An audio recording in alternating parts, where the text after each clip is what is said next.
Sri Mohan Reddy, Sri Dipendra Huda, Sri M. Sindhya, Sushmita Dev, and P. Venugopal.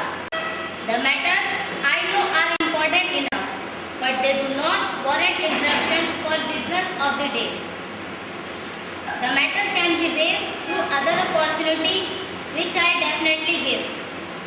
I have therefore disallowed all the notices of adjournment motion for now. Now papers to be raised.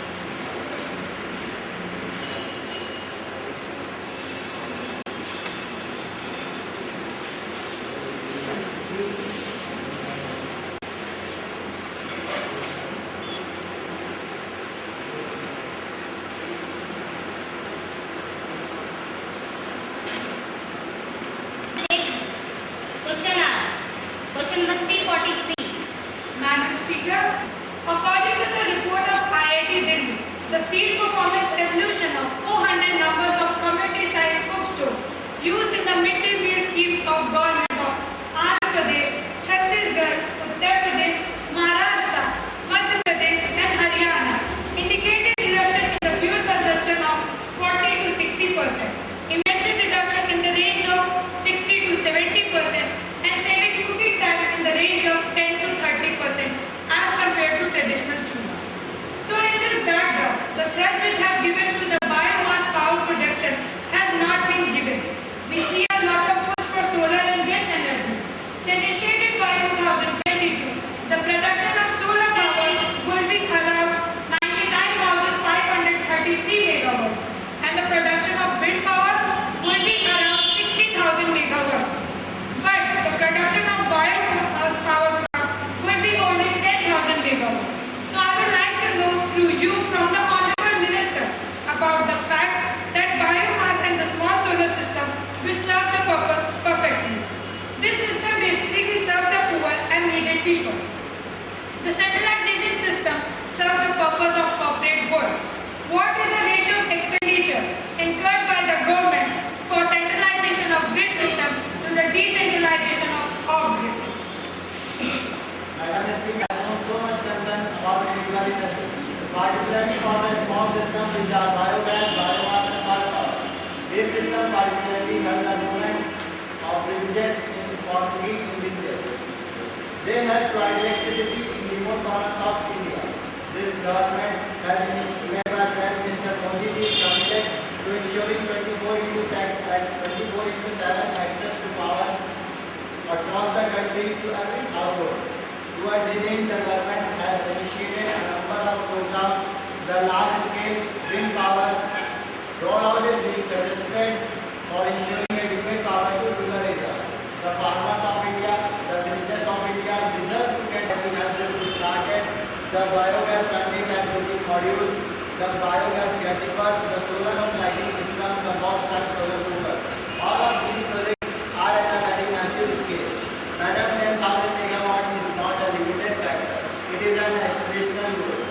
This government stands committed that and much more. It's 12 o'clock. Take up 0 hour. हमारे माननीय सदस्य श्री विशाल प्रताप सिंह की ओर से एक अति संवेदनशील मुद्दा प्राप्त हुआ है। यह विषय भारत के लिए तथा विश्व में भारत की पहचान के लिए अत्यंत आवश्यक है। Respected ma'am, the issue in the parliament. The issue is very important for India as well as the world. The issue is capital punishment is unjust and degrading. Represent Anuchit Apman. Madam, India retains capital punishment in number of serious offences. The Supreme Court of India has allowed death penalty to be carried out in 5 instances since 1990 and 26 executions have taken place since 1990. Respected ma'am, under the Article 21st of Constitution of India, no person can be deprived from his life except the procedure established by law. The Constitutional Judgment Bench of the Supreme Court of India in Bachchan Singh versus State of Punjab 1980 under Article 22nd of Section 684 made it very clear that the capital punishment in India should be given in the rarest of the rare cases. In November 2007, India voted against in a United Nations General Assembly calling a moratorium on the death penalty. In November 2012, India once again upheld its stance on death penalty by voting against in a United Nations General Assembly resolution seeking to ban death penalty. On 31st August 2015, the Law Commission of India submitted a report recommended the abolition of the death penalty from all crimes in India excepting the wars waging against the nation and terrorism-like offences. This report cited several issues to justify the abolition of the capital punishment and its abolition from 140 other nations in the world. It followed an arbitrary application and lack of any proven deterrent effects on criminals. So, on this report lying on the table, I can say that capital punishment is unjust and degrading and should be abolished. Represent अनुचित एवं अपमानजनक। माननीय speaker जी, जुलाई 2015 तक हमारे माननीय राष्ट्रपति श्री प्रणब मुखर्जी ने 24 गैर याचिकाओं को खारिज किया। अमन जी, आप बैठ जाइए, आपको कहने का मौका दिया जाएगा। हमारे राष्ट्रपति श्री प्रणब मुखर्जी ने 24 गैर याचिकाओं को खारिज किया है। तो विशाल जी, आप हमें बताइए कि अगर संविधान ने गलत था तो हमारे राष्ट्रपति उन याचिकाओं को क्यों खारिज किया? 1992 से अभी तक राष्ट्रपति के समक्ष 36 दया याचिका विचाराधीन है। इन याचिकाओं में खालिस्तान के लिबरेशन के आतंकवादी देवेंद्र सिंह भुल्लर का केस जिसमें वीरप्पन के 4 साथी लाइमन प्रकाशन, निशक्कर मलैया और देवेंद्र ने 21 पुलिस वालों को बेरहमी से मारा, जिसमें से प्रवीण कुमार और उनके परिवार के 4 सदस्यों को मैनगौर में 1994 को मारा गया। अगर ये इतना ही अपमानजनक है तो अभी तक राष्ट्रपति ने इनकी याचिकाओं को खारिज क्यों नहीं? माननीय स्पीकर महोदय, महिलाओं से बलात्कार और छेड़खानी की घटनाएं अब आम बात हो गई है। पुलिस और प्रशासन किसी प्रकार की घटनाओं का होने का इंतजार करती है ताकि उनकी नींद दूर लगे। दिल्ली की घटना वाकई दिल दहला देने वाली थी, पर मुझे लगता है जैसे यह पंजाब एक दूसरे से जुड़ी हुई और उन्हीं जुड़ी हुई कड़ियों का ही परिणाम है। लोगों के जीवन में बहुतापूर्ण पुलिस प्रशासन का रवैया सजा का बहुत इस प्रकार की घटनाओं को रोकने का एकमात्र उपाय है। I would like to inform the department that giving death penalty to criminals is not going to change standards of the country. You all must be aware of the fact that countries that do not have death penalty as punishment have low standards than the countries that do have. And also, a lot of money is wasted on each penalty. Around 2.5 lakh being spent every year. So I think it should be stopped. Rather, if you want to punish criminals, we can give them life imprisonment, or else we can give them internal torture, which is worse punishment than any other. आपसे और सदर को उपस्थित अपने सभी मित्रों से पूछना चाहता हूँ कि किसी भी अपराधी को फांसी देना कैसे नाजायज ठहरा जाता है, जबकि इसकी वजह से अन्य लोगों की जाने गई है, बच्चों ने अपने माँ बाप को खोया है। और इसके घटना एक खुदा जाता उदाहरण है मुंबई के 26/11 का हमला। इसके आरोपी जैसे अजमल कसाब जैसे लोग अगर वे खुला अपने समाज में छोड़ेंगे तो ये ऐसी घटनाओं का और बड़ा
महान हस्ती को किसी परिचय की आवश्यकता नहीं है।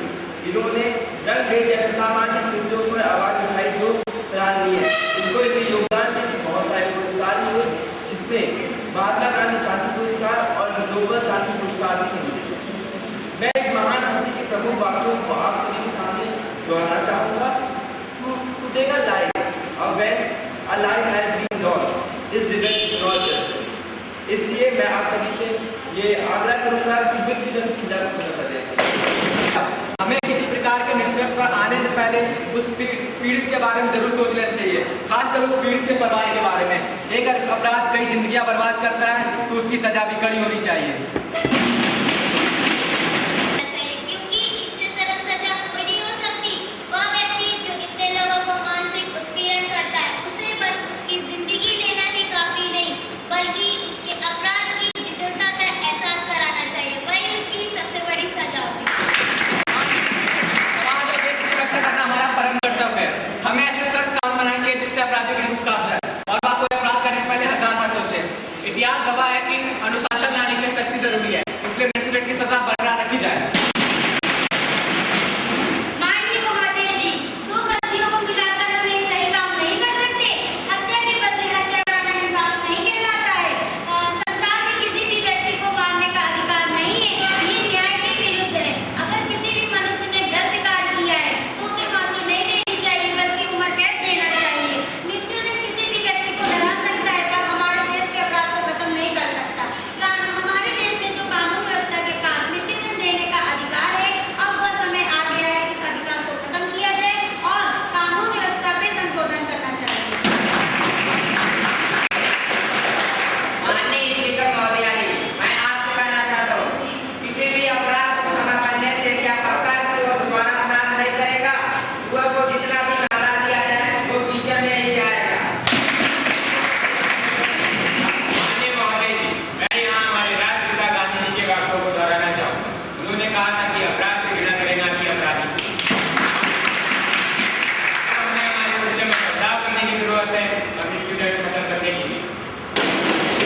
Second speaker, I would like to inform that death penalty is justice based in the proper perspective. For in his crime, the trauma it brings to both the direct victim and his family is beyond our comprehension. We do not experience the same horror, agony, and death these life with their custom. माननीय अध्यक्ष जी, फांसी की सजा को खत्म कर देना चाहिए, क्योंकि कभी-कभी बेगुनाह व्यक्ति भी सजा का शिकार हो जाता है और जिसे हम प्रेम करते हैं वो कभी वापस नहीं आ सकते और यह जरूरी नहीं है कि फांसी देने से ही जुर्म खत्म हो जाए। माननीय महोदय, हमारे देश में दिन प्रतिदिन जुर्म बढ़ता ही जा रहा है और हमारे देश का कानून उनको छोटी मोटी सजा देके बरी कर देता है। नित्य मुजरिमों का हौसला और बुलंद हो जाता है और तो जुर्म करते ही जाते हैं। अगर हमें जुर्मों पर नियंत्रण करना है तो हमें फांसी की सजा देनी है। महोदय जी, मेरा आपसे आग्रह है कि अगर मृत्युदंड की सजा बरकरार रखी गई तो कोई मृत्युदंड जो जानवरों को मारने से अपना पेट भर लेंगे। सभा के सदस्य स्पीकर महोदय जी, आजकल के आधुनिक युग में विज्ञान और मनोविज्ञान को दरकिनार करना बहुत बड़ी भूल होती है। मनोविज्ञान शोधों से हमें ये ज्ञात होता है कि हर वो अपराधी जो अपराध करता है उसकी जिम्मेदार उसकी परिस्थितियाँ होती है, पछतावा भी ना हो सके और एक जीवन का पश्चाताप हो। माननीय महोदय जी, कोई भी गुनाहगार पेट से ही गुनाह सीख के नहीं आता, उसको उसकी परिस्थितियां गुनाहगार बना देती हैं। इसीलिए मेरा मानना यह है कि हमें फांसी की सजा बंद करनी चाहिए। जब जब न्याय की बात होती है तब तब अरब देशों का उदाहरण दिया जाता है। चोरी करो को हाथ काट देते, खून करो को भरी चढ़ाई फांसी दे देते। इसी का परिणाम है कि वहाँ पर अपराधी दर इतनी कम है और अपराधी के साथ कोई भी रियायत नहीं करनी चाहिए, कोई भी रियायत नहीं करनी। महोदय, मैं तिवारी जी